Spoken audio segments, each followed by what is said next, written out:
Hello everyone, welcome to another edition of The Tragics. Great to have your company for another week to talk some VAFA footy. Nick Armistead joins me at the desk as he does every week. How are you, Nick? I'm very well, Lenny. I was out at OMs and Old Zavarians on the weekend. Very physical encounter. But before we get into anything, jacket, yet again. I'm absolutely loving this new wardrobe, mate.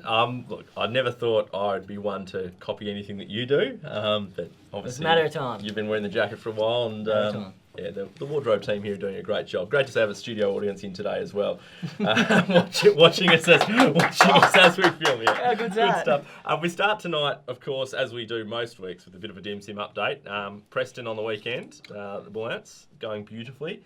$1 dim sims, which is as they should be. I mean, I obviously like to see them cheaper, but $1 is the standard bearer. 3 for $2 as well, so great option. And I guess the highlight, no doubt, is you get a choice, whether it's fried or steamed. 100%. You don't see that at every canteen in You the don't? VFA. No, it's challenging to have a fryer, but obviously the Bullants are doing good things. Are they the Bullants? Bullants, yeah. Yeah, the Bullants. Yeah. They changed a while ago, didn't they? Northern Blues to Correct. Bullants, Yeah. that's right. Anyway, what's your highlight from the weekend? My highlight, well, first of all, I want to kick it off. I've got two. Justin Hunter from Elsonwick. Mentioned him a couple of weeks ago when he was on 649.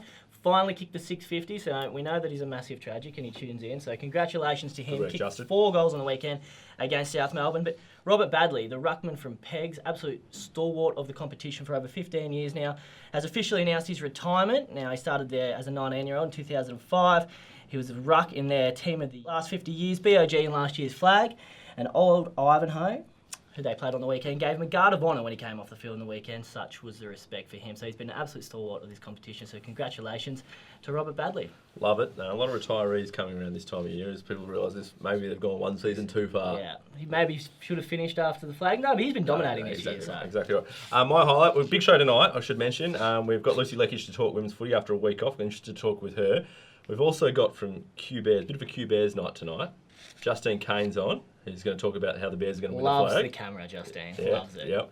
And my highlight, actually from a couple of weeks back, this is a goal from our other guest tonight, young William Balme, former panellist of the show. So great to see Will and Justine. They'll be on later on in the show, so stick around for that. I don't know how many goals he's kicked in. Doesn't kick many goals, Balme. So really good for him to get to put one through. The big sticks. Let's talk William Buck Premier. You mentioned OMs and Old Zavs. It was a massive game in the context of both clubs' seasons. OMs 5 losses in a row now. Correct, and they're by over an average of 55 points. They're really struggling at the moment. Now, they're not missing too much personnel. I mean, Matt Thomas played on the weekend, but clearly he's on an injury cloud.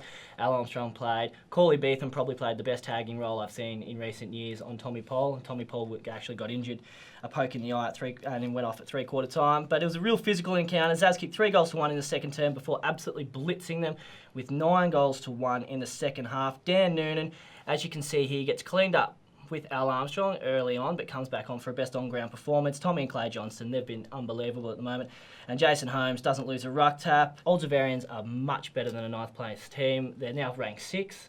OMs fall down to 9th. So it's probably where Old Zavs should be, but OMs are, again, probably better than a 9th place We'll discuss the fate of OMs in the big questions later on in this show. Collegians and Uni Blues. Uni Blues, after getting the points over St Kevin's, faced Collegians, and they almost got them there again. They're probably the most well-credentialed side to take on the top 2. Yeah, absolutely they are. They've made the last 3 preliminary finals in a row.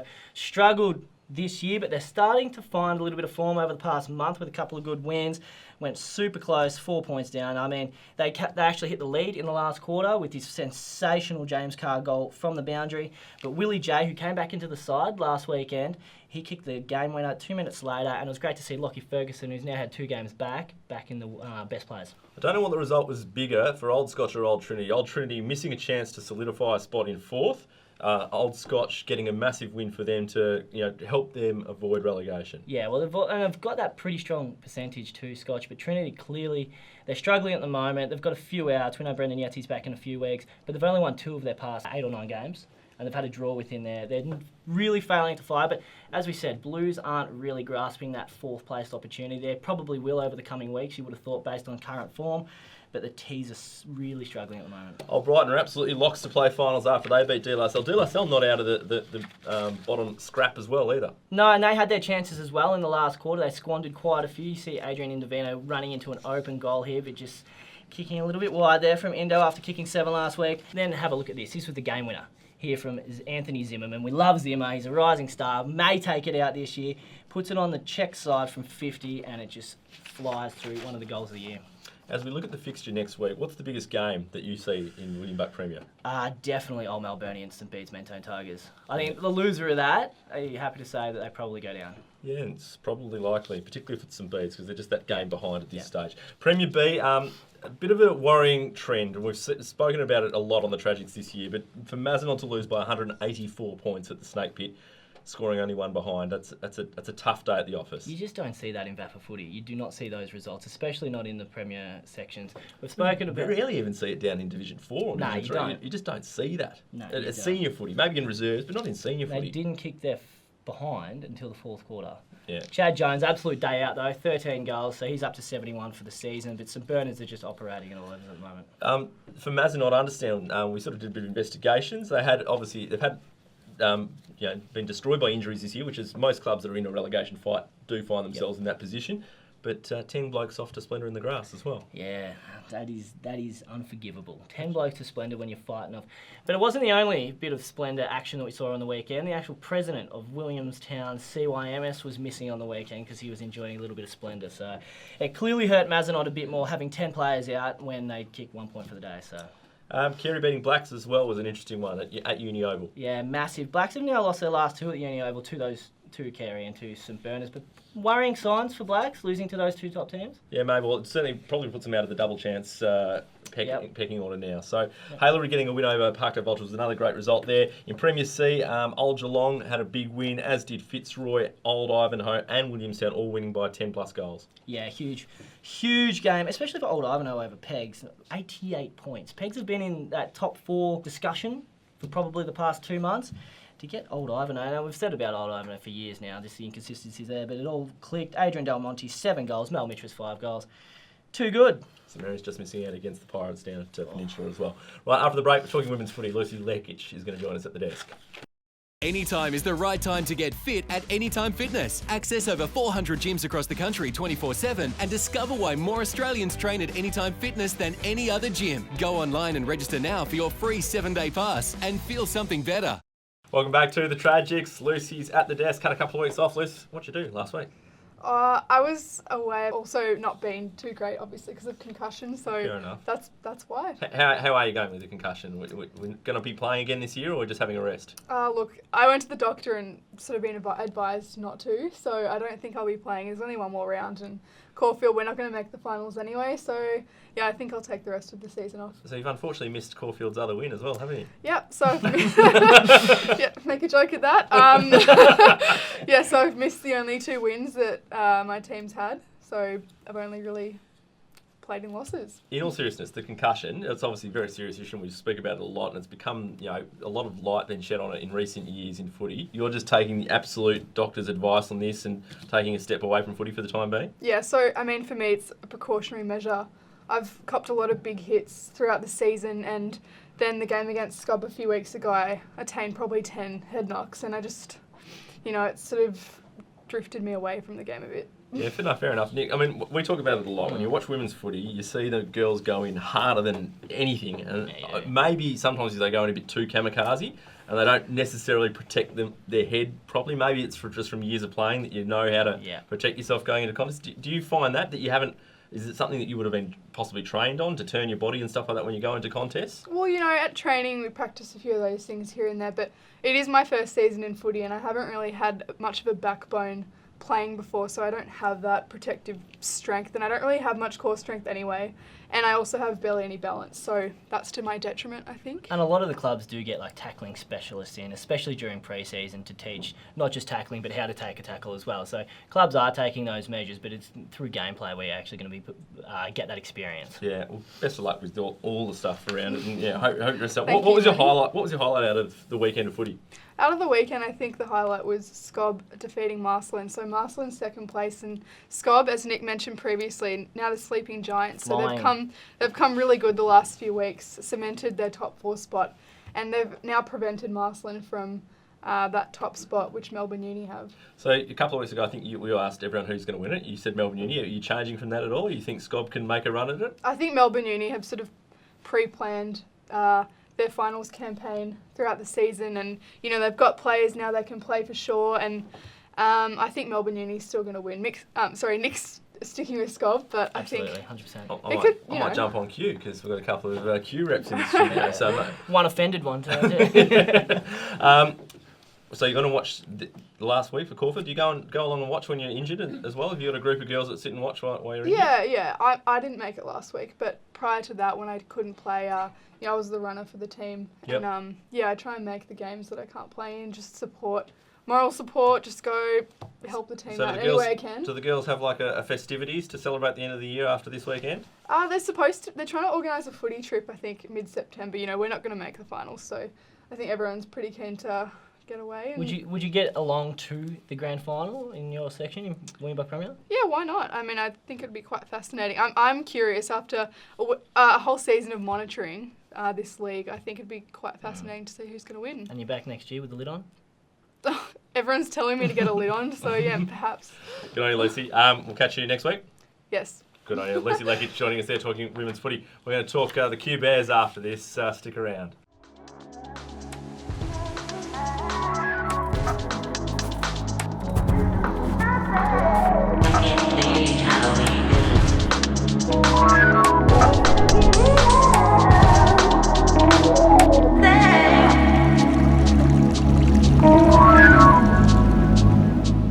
Welcome back to the show. You're watching the Tragics, and we are joined at the desk by a couple of Q Bears players from the men's team. Former Tragic himself, Will Balme. Andrew, Lenny, or hashtag Lenny VAFA, and Nick. It's fantastic to be back on the table. It is great to have you back, mate. Thank you very much. Justine Cain as well from the ladies' team at Q. How are you? Yeah, I'm good. How you going? Great, thank you. She's done a fair bit with VAFA Media as well, coming to the media day earlier this year and getting a few.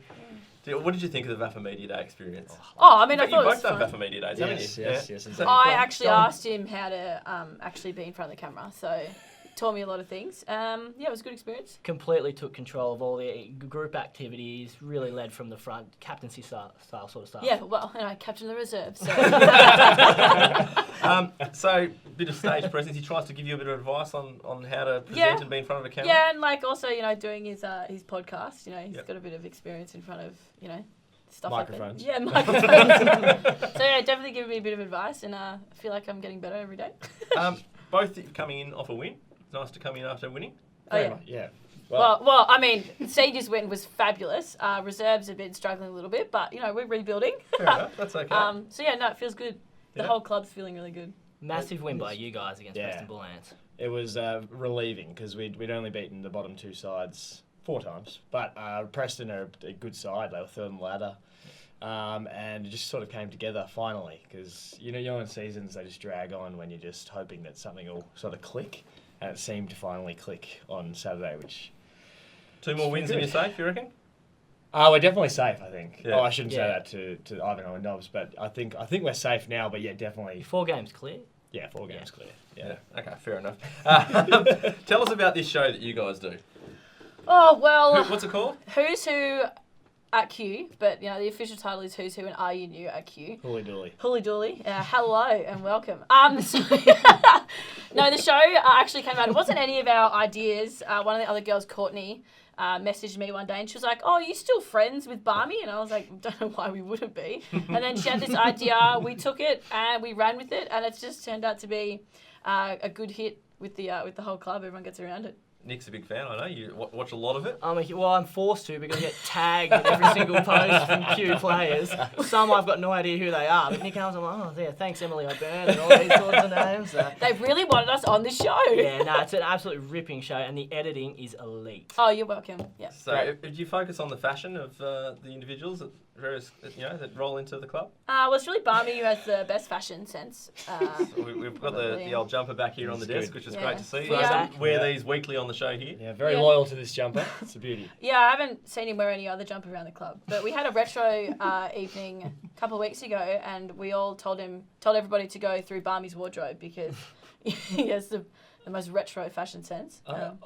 A former scribe, Bryn Duggan, though, I think has the worst/best sense of fashion at Q, up and coming star around the place. Did you ever enter the VAFA's worst dressed man competition? Well, I wouldn't have won because I'm the best dressed. That's true. Depends on how you look at it, but yeah. Will, also you're here in another guys representative of Thick and Thin. It's Thick and Thin round this weekend, of course, which has been something in the VAFA for at least 5 years, I reckon now.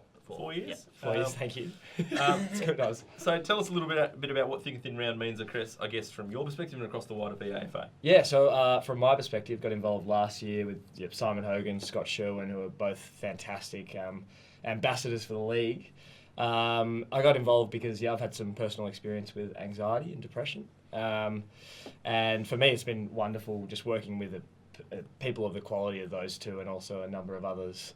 But for across the VAFA, I mean, these are a lot of us are community clubs, and we spend so much time at these clubs, so it's really important to have these conversations or be able to have these conversations, and that's what a lot of the player-led initiative of Thick and Thin is. You wear your socks. There's mental health training for people who get involved and sign up for it.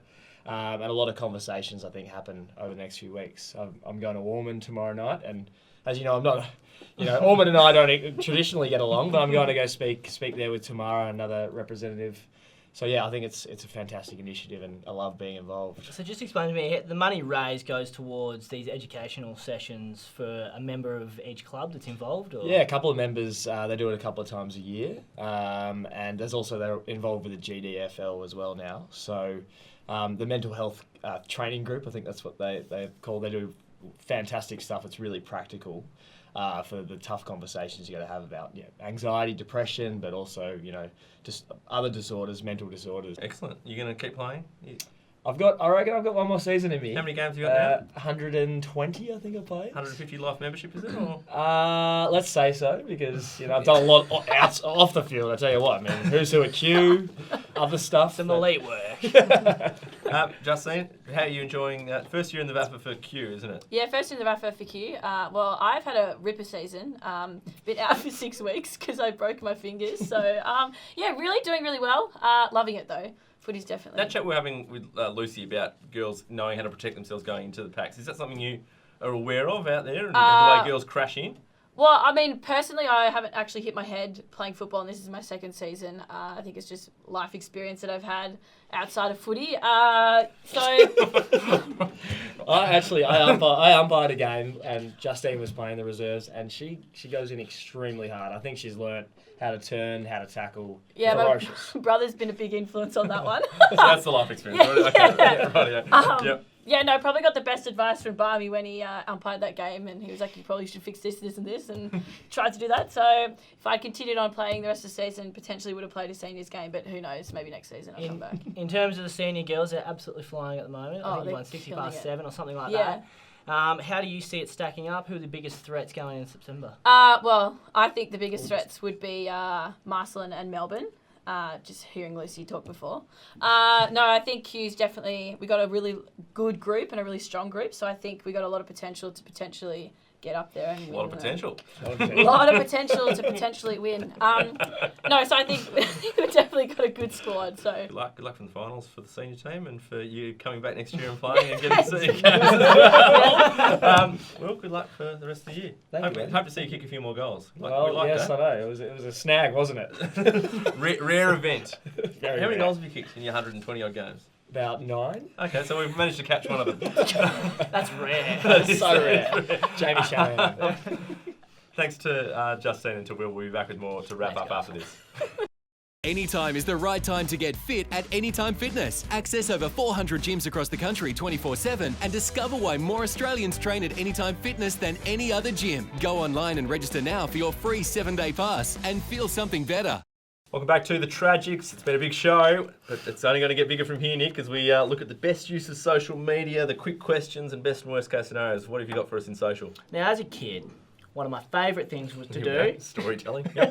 was collect footy cards. Yep. And I haven't seen it for a long time, especially not with VAFA clubs, except now Monash Blues have come out with their very own limited edition $2.40 footy cards. They've only come out with one, but I absolutely love it. They've done it on Alice Stevenson, who is the captain of the Monash Blues women's team. And they'll give the old nickname, the role, the position, a little bit of everything she's given. But the key notes, she's a numbers gal, she loves her stats, loves a dusty, don't argue.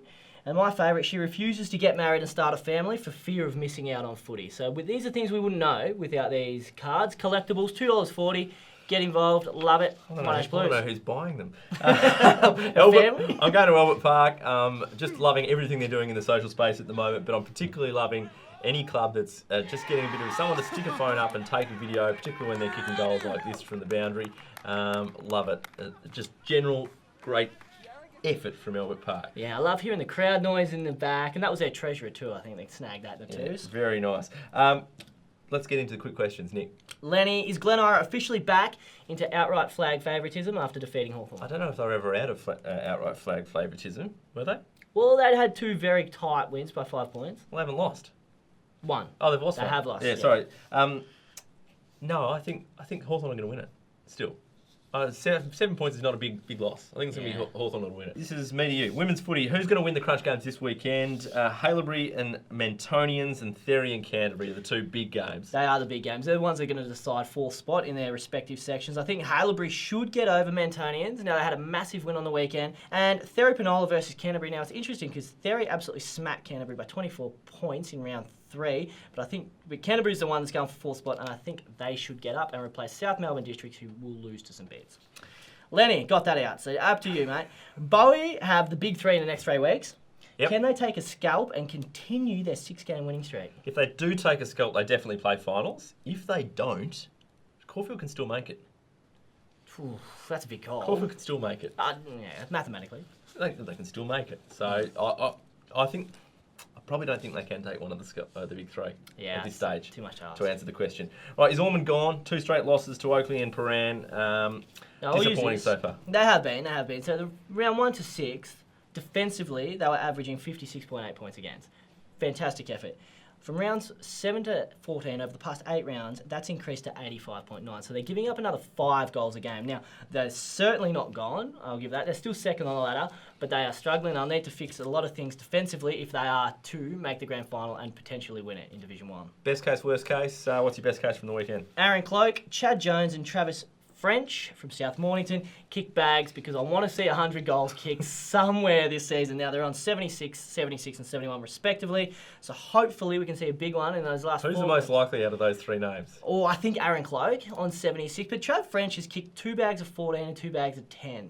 So he's the one that's coming. Bernie's, who have they got in the last few weeks? Well, we know that they've got one of the they've got Bowie at some stage. Chad Jones kicking 30 on the weekend really inflates his total, so I don't know if he'll get there, but I reckon one of those 70 odd goals is not a bad haul for the year. Rightio, my best case is OMs or St. Bedes have a win on the weekend against each other.